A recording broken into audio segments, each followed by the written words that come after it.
All right. Welcome to our gathering on cultivating the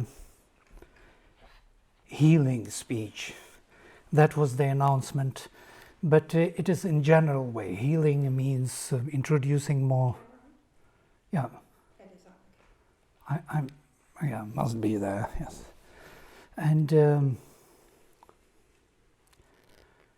there is no such thing as a healing speech. Yes, every true speech will be healing in some way. Will be healing our mind, our soul, our heart, our emotions, our body. The problem is only to connect the truth or truth of our inner being to the word. We have to reflect the truth of our inner being in some way or another. Every other manipulation by the word is not really reaching to the point. It can be bringing some, results in, I do not know, in business. You can make proposals, you can pass information and so on and so forth. But the true sincere speech, true sincere communication depends on heart-to-heart contact. And if this contact is not established, there can't be much of a result. And we know about this. We learned this language to fake, the true language to fake. Yeah? All people, politicians and so on, try to present themselves as true, as interested, as engaged, as excited, full of energy. It's all kind of an art of manipulation. How to remain behind this screen. So what is this healing speech? It wasn't my title, it was done by Radhe. I would never put healing speech, but I liked it at the end. I would like us to discuss today fundamental issues on the word and the difference between speech and language. Do you know that there is a difference between speech and language? Some of you are from linguistic background, most probably. No? Speech is what we say. Language is what we use to say what we want to say. Language, we can choose any language. We can choose English to speak, we can choose any other language if you speak several languages. Or you can choose language of art, of dance, of music, of science, of gestures. I can speak in gestures and express myself, and you will understand me. So there are many languages which are used to express oneself, and that is the speech. And languages are, so to say, settled beyond time and space, as it were, though they are developing in time and space. But speech is immediate, direct, and it requires communication. It requires somebody to listen to, somebody to receive the message. Now, what is this message about? What are we really talking about? Why do we speak? Why do we communicate? In general linguistics, and my background is general and theoretical linguistics, it's quite interesting that the definition of the major function of language is communication. What is this communication about? Who is communicated with who? How it takes place? Through what? And here there are many questions which are not yet really answered, even in general linguistics. There are other functions of language which are not directly connected to communication. For example, the function of cognition. We need to use language to really understand things. There has to be a system of science, a system of linguistic units which will allow us to understand the processes.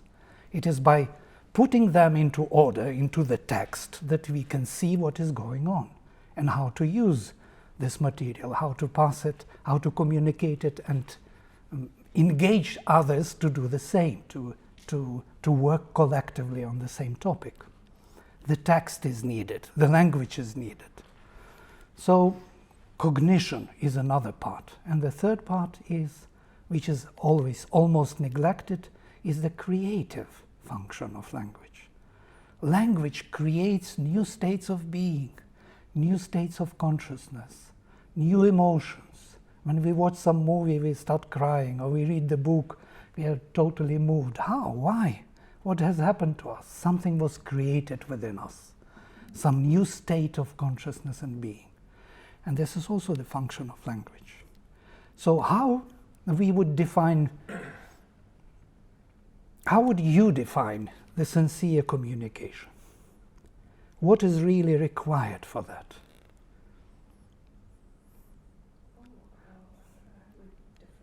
Has to come from within. Yes, from within, from the heart. But what is to come? Whatever is coming, yes? Whatever you want to express. Have you heard about nonviolent communication? Yeah, most probably some of you know about it. It's a very powerful tool. And he speaks about it. Rosenberg is one of those founders of this method. He speaks about communicating from heart to heart without creating this image of vital exchange, you know, and this image, this story which we build around ourselves, that we believe we are, and we believe we deserve, or we prefer to have these relations with others, and we expect others to fulfill our image.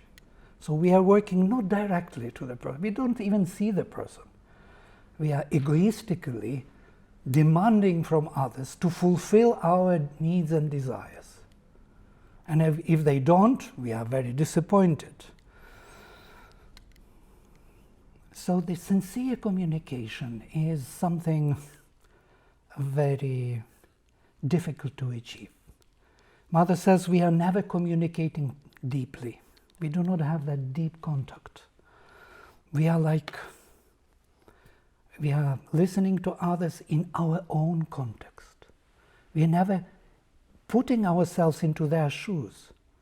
We don't have time for this, you know. We already understand the words. Once we understand the words, we think we understand the meaning, what the person wants to say. But she says to really understand the person, you have to rise above your preferences, above your presuppositions, above your dogmas and what you believe is right and wrong. You have to forget, to put it aside, as it were. Rise above and look what person wants to say, not what he says. Because he may be very clumsy and clumsily expressing himself in some way. But if you see what he wants, what he is looking for to convey, that is actually the thing for you to recognize. And once you recognize that, you can understand the person, and there will be no more barriers of misunderstanding. But it is happening very rarely. Yes? We don't have time for that. We don't have peace of mind for that, which we need for this sincere communication. These are common things. I'm not saying something new to you, most probably. In this nonviolent communication, he's using interesting language of, he says there is only please and thank you. Yeah? There are only two movements in communication. Either you are asking to fulfill certain needs, you are not asking, you are just expressing your needs to others, and that is please.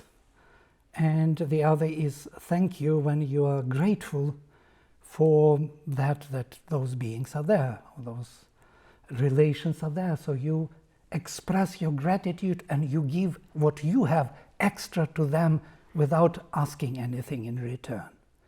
This vital exchange has to be cut off. You cannot give something and expect them to pay you back in some way or another. Oh, I was so good to you. Now, you remember that? Next time, it's your turn. We went to the restaurant, I paid, now it's your turn to pay. This kind of exchange is removing that sincere possibility of heart-to-heart communication. It is just blocking it away. We do not see it, how it happens. But we suffer from it a lot, because we become insincere. Yeah? makes sense. Slowly, it is happening all the time. We learned this particular language. Rosenberg speaks about two different types of languages, jackal language and giraffe language. Giraffe language is a language from the heart, because giraffe has the biggest heart in the animal kingdom, because it has to pump blood to the top, you know. Very huge machine. And jackal, we learned this jackal language from our childhood. We are constantly blackmailing, manipulating, and so on and so forth. We are always offended with others. And to remove this cloud, you have to see that one has to have total and open expression of one's true needs. We have to express our own true needs and gratitude without trying to make it a manipulation to get something of others, out of others. So, to find the definition for this sincere communication, actually it's all here on the list, so I'm going point by point. What is meant by sincere communication? There is a very beautiful book by Amal Kiran, which is called Light and Delight, where he mentions how Mother explained to him this creation. And she says that love actually is the profound power which makes this creation move. Everyone, if love would not be there, she says, we would never communicate. I want to explain who the mother is for those that haven't been. Oh, the Mother and Sri Aurobindo are the founders of our center, so to say. We believe in integral yoga. We chose this path of integral yoga. Integral yoga follows the vision of the Indian Vedic tradition, so to say, and Gita. Mainly it is built on the Bhagavad Gita, and comes from Purna Yoga, the yoga, full yoga, or complete yoga, where the will, heart and mind have to be united into one being, composed and united with the divine. So nothing here in this world, whatever we do, think, feel, will, should be different from one particular purpose, to achieve and realize the divine. And that is in two sentences, the purpose of integral yoga. Here you can see Mother and Sri Aurobindo on the portraits behind you. This is our altar with flowers dedicated to them. So I'm sure many of you know about them, something at least. So Amal Kiran, and he was very close to the Mother. He already passed away. He passed when he was 106. He lived a long life. So he wrote this book, Light and Delight, where Mother explains if love would be not there, we would stay in our own field as separate beings, as complete and perfect beings. We don't need anything. But there is something in us, some urge to come out of ourselves and reach out to others and to establish communication. And that is the power of love. It is love who moves this universe. It is love who makes all these things change constantly and communicate and contact with all the creatures. Why? Why do we need that contact with others? We need this expression of delight. We are bringing delight to them, and we ask for the exchange of delight with them. This is a constant need for delight and joy. Joy is the leading and most powerful engine of this universe. So communication is for that. You can see how sometimes people are chatting. They are not talking much. but they are so happy for some reason. There's some flow of energy going on, some exchange of energy. So communication between two entities, two people, two events, two different levels of consciousness. I may communicate with my inner self. My inner self may communicate with my surface self. I may be engaged with into deep thinking, and that deep thinking and visions and joy from within can reach out to the surface, and I can have deep and profound delight from this. This is happening to all of us. Meditation. Meditation is also a communication. We are communicating with our inner deeper self. We are making the contact with ourselves. Our surface self reaches into the depth of our inner being. And once the contact is established, some energy flows from within to without, and we get peaceful and composed and happy.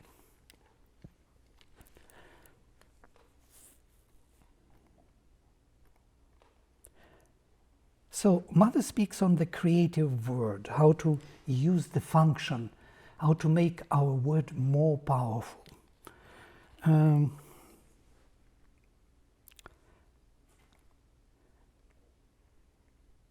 I'm starting with creative aspect. So we start creative, then finally cognitive, cognition, and communicative aspect. Let us cover all of them and look into them. And let us do like this. We can stop after some time, like in... Yes, just to make a break in between 2 hours. We have 2 hours. And then maybe we will open, like within 10-15 minutes I will stop and we open to discussion. Some questions, some ideas maybe to share. It would be lovely to have. Yes? Agreed? So,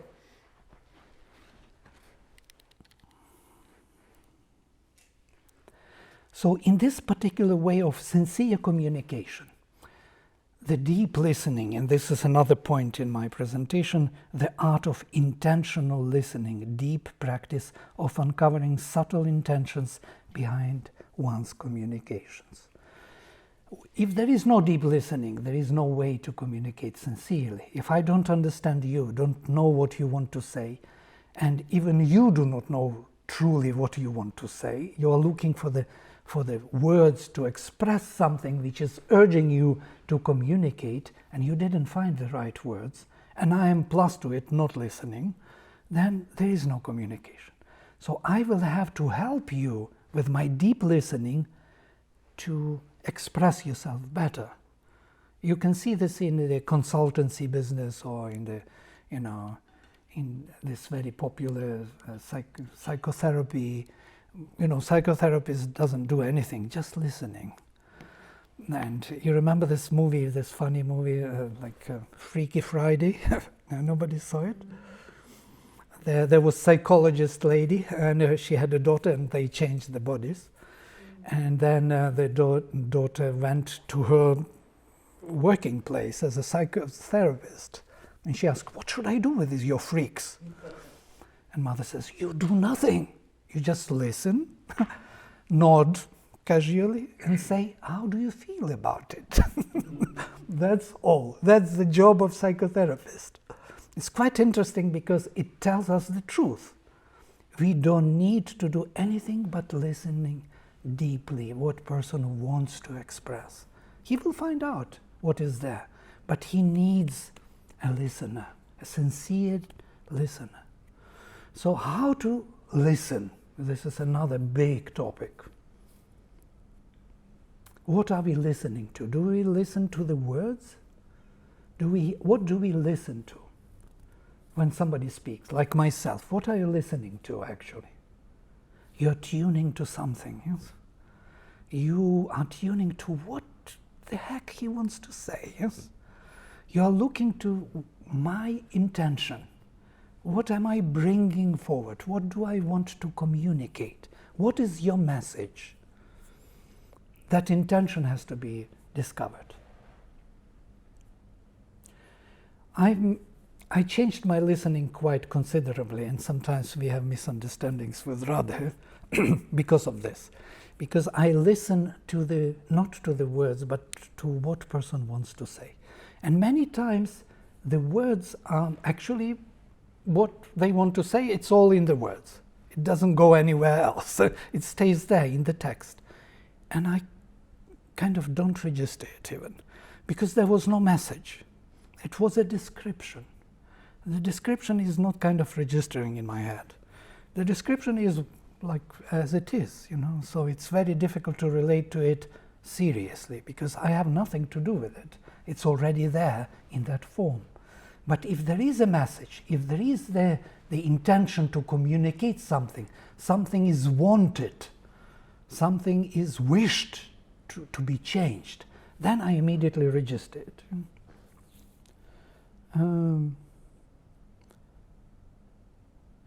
And there is more to it. There is the whole presumption in the text, which we are not listening to. For example, I give you an example from the linguistic background. When we studied linguistics, we had a course which was called Presumption in the Text.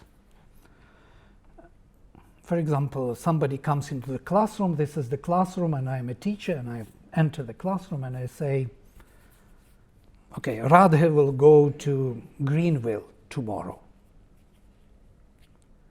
What did I say actually? It's interesting. Number one, Radhe will go to the Greenville tomorrow. To Greenville tomorrow. What else did I say? That's it? It's very flat. That's a good start. Okay, I will show you how it is. Because we all are students, right? Yeah, I'm just appearing. Radhe will go to Greenville tomorrow. Well, what? That's it. There's something else here. No? You feel it. Something else, but you're not expressing it. There's more to it. What is that more? Can we look into it behind the screen? You can. You can figure out what it is. It's all very much doable. Presumption. My presumption. I presume something. That's why I say like this. No? I would love to hear some ideas. Yeah, you're going like, yeah, well, I guess I'm going to go to Greenville. Like, you feeling like you have to go, but you kind of don't want to go, and you're sort of telling everybody, oh, I got to go, but I guess I'm going to go. I really, it's like, I don't want to go, but I need to go. It's like... Then you go, yeah? Mm-hmm. I decided that you go. Excellent. One idea. Look at this. There was some doubt, there was some discussion, there was some thinking, and then the decision came, and the decision is announced now. Moreover, why it is announced to all of you? That means you are involved. Somehow, there was some kind of alternative that maybe some of you should go, but the choice was made for her to go. Otherwise, I would not tell you about her going to Greenville. Look at this, how deep it goes, how this rabbit hole goes. So I have a question. Are you saying there's really 3 or 4 meanings behind what you just said? There are many more meanings even. When I listen to your tone, it might have been, we have a lot of problems, someone's got to solve it, so you're going to go. Very Is nice. that what you mean? Very Are you nice. reading into that?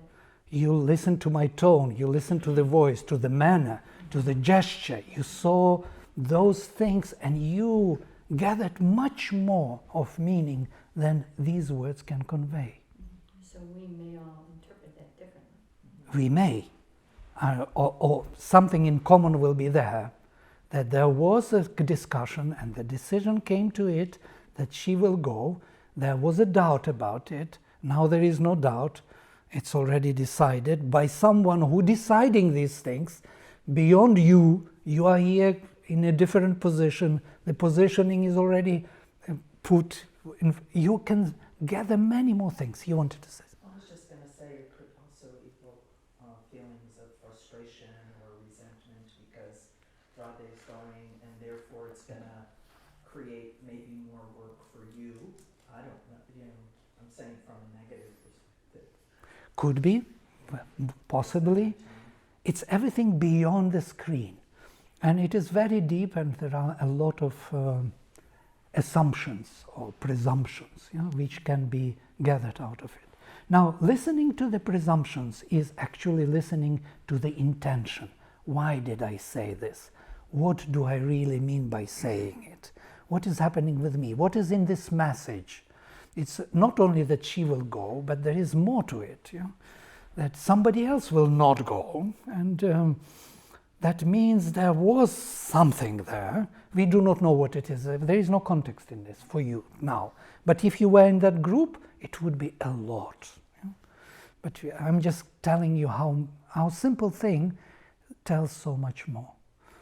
And if you read especially Vedic texts and texts like Savitri, Sri Aurobindo's books, you can see that what you have to recover, the meaning you have to recover, is within that presumption.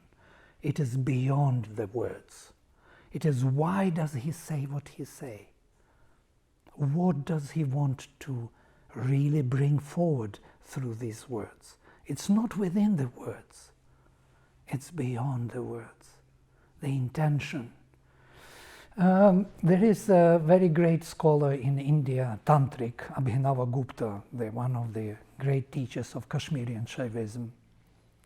And he speaks about this intention as, he calls it Pashyanti Vak. It's a term which means seeing speech.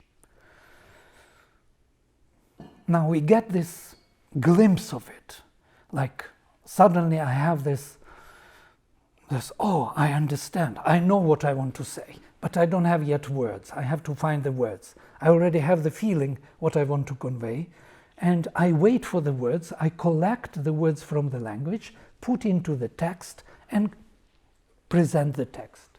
And the text becomes kind of carrier of my intention. The text, the word, is actually the carrier of something which is beyond it, of that intention. I need language for this, language which we all speak, otherwise I will not be able to communicate.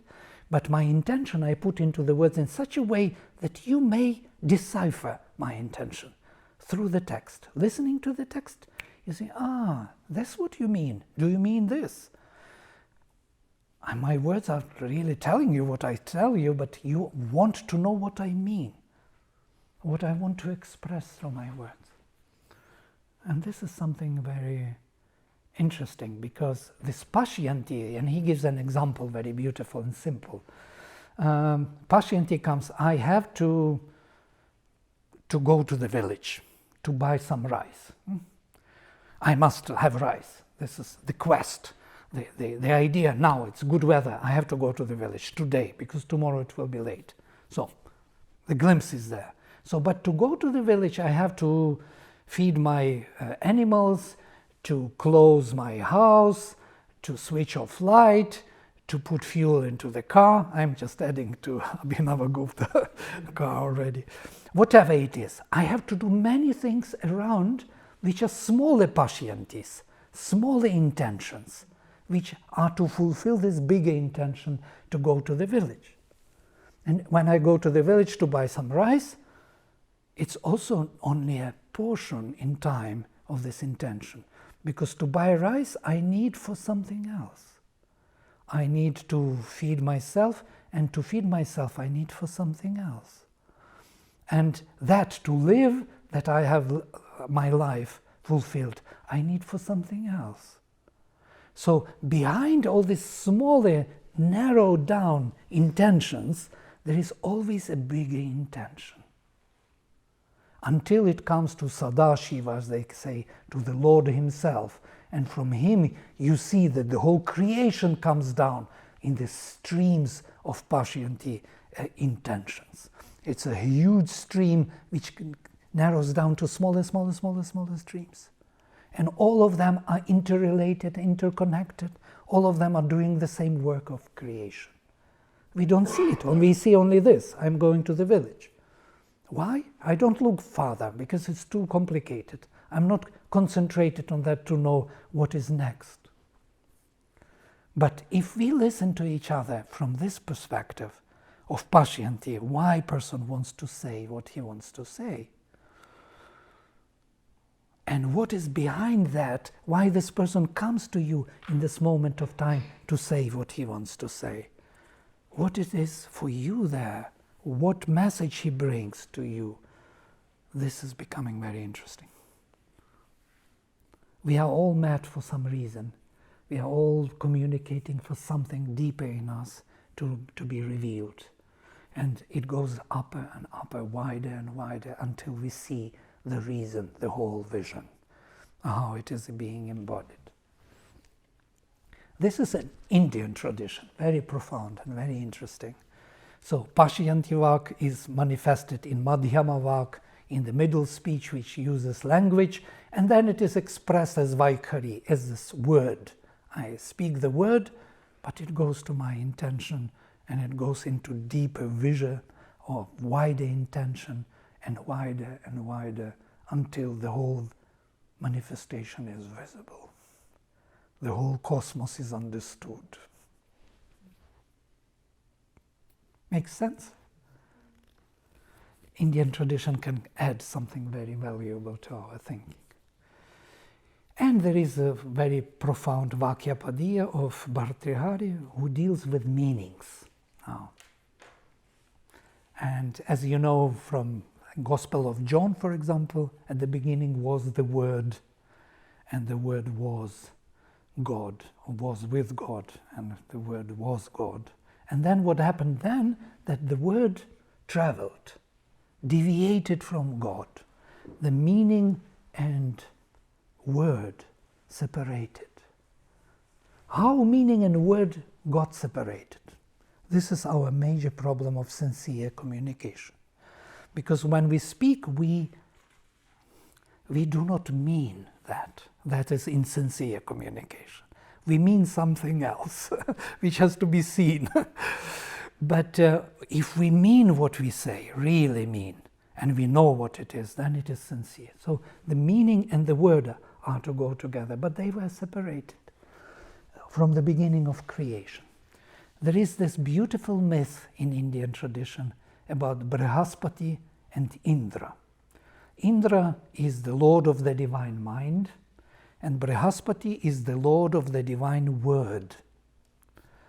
And Indra was learning language, Sanskrit, from Brihaspati. He was his first student. He was sitting at his feet and learning from him Sanskrit. And Brihaspati was giving him words, but he was giving them in a true meaning. So every sound was charged with meaning at the same time. And his speech was infinite, because whatever he says, it is actually there in the meaning. So Indra understood that he will never learn this language, because he has to sit there forever learning that language, which is actual. Meaning and sound are actual. So what Indra did, he stopped the flow of Brihaspati's speech, separated the meaning and sound by grammar. He created grammatical categories: subject, object, time, causality. And by these, he could capture the meaning in his own way. Just think for a second what it means. The text, the grammar is in between meaning and the sound. If you do not know the language I'm speaking, if I change to Russian or Ukrainian, you would not be understanding me, because you do not have grammatical structure which would permit you to connect meaning to the sound. We are listening to structures, grammatical structures. We are not listening to the very word. We are listening to the structures and to the intentions which these structures are to express.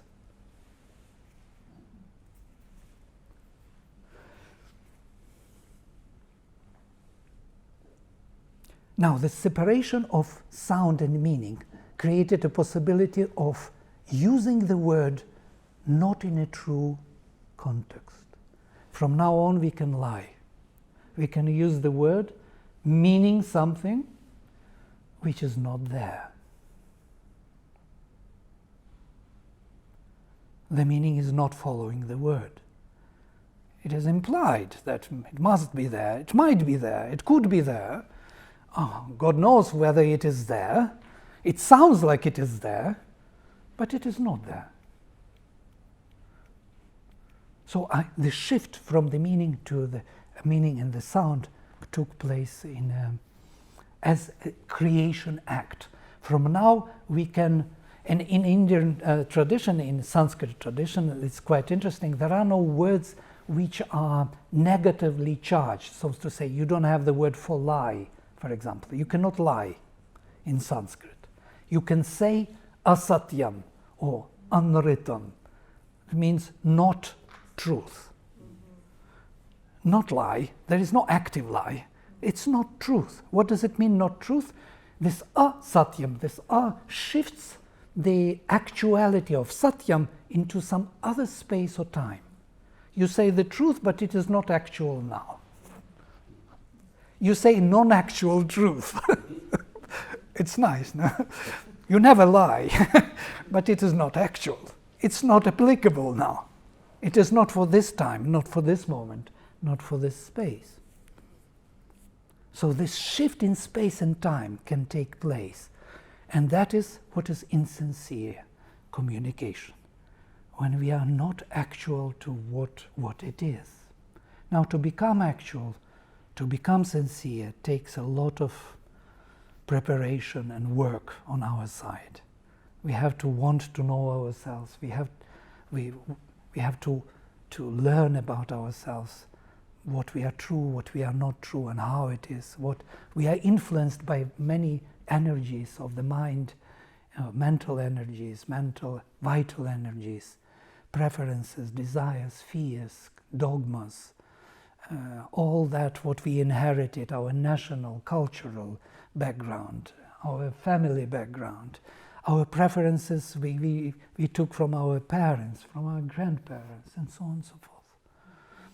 We embody all this cloud of things, what we call culture.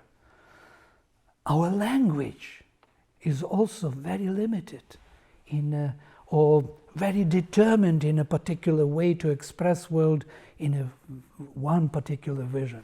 There was a great philosopher of language, Wilhelm Gumboldt. Maybe you know Gumboldt. He was a German linguist. He spoke Sanskrit at the beginning of 19th century. He spoke freely Sanskrit with his students. He is the founder of general linguistics in Europe. And he has this theory of inner form of language. Each language has a particular view on the world. If you speak in English, if you look at the world in English language, it's very different from the world when you look at it from Russian language. I don't recognize myself if I shift to Russian. I'm a different being. Or you shift to Sanskrit language. It is profound. It is such a different world. When we were in these, shibiras, I will stop in a minute, in the 5 minutes. When we were in these communicating shibiras in Sanskrit, like we lived 21 days in particular school with 800 teachers of Sanskrit, the only condition was that we all speak only Sanskrit. Speak, think, dream Sanskrit, eat Sanskrit. No other language, no in thought, no in word, communication only in Sanskrit. After 21 days, we played games in Sanskrit, all that. You kind of live Sanskrit for 21 days. And when we came out, the world was different. I couldn't recognize it. I never lived in that world. There are no phrases like, don't worry, be happy. There are no presumptions of what we live in English language. There are totally different presumptions. And when I came home, and all my neighbors, I have few difficult neighbors in my home, then they were like friends. I didn't see anything wrong with them. They were wonderful beings. But the moment you come to English, dun, dun, dun, everything comes back. Memories are back. Who is who? So within the language there is also a very great variety and a very particular view on the world. So, deep listening, listening to the intentions, and even maybe beyond the intention what person wants to say, to the intention why that intention comes, why the intention, why it comes to you in this moment of time. That means you're constantly living in this inner world. You're tracing back the meanings of your life. You're constantly interested and engaged in discovery of the world in yourself. But if, of course, we do only outer movements, then it would be quite difficult. We are lost. Okay, we can make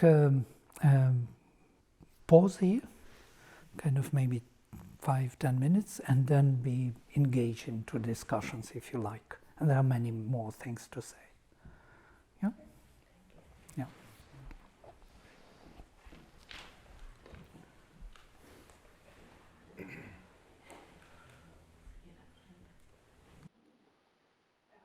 For those that may not have attended workshop in here, there's a restroom right here in addition to the one that you're used to in the restroom.